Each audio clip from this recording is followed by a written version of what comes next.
बिस्मिल्लाहिर्रहमानिर्रहीम।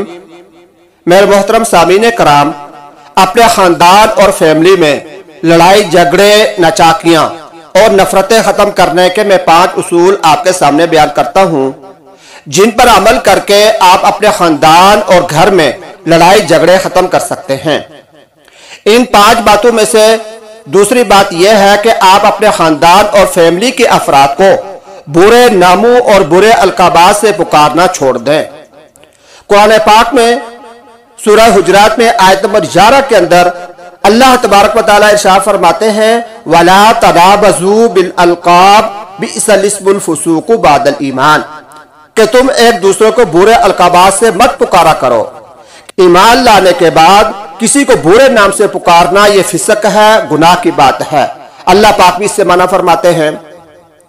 एक दूसरे को गलत अलकाबात से पुकारना यह रवैया इंसान को बदअखलाक भी बना देता है, और यह बात हर कोई जानता है कि बदअखलाकी सारे के सारे अमराज की जड़ है, और यही बात आगे चलकर खानदान में लड़ाई और झगड़े का बायस बन सकती है। तो लिहाजा दूसरी बात यह है कि हम एक दूसरे को बुरे नामों और बुरे अलकाबात से ना पुकारें।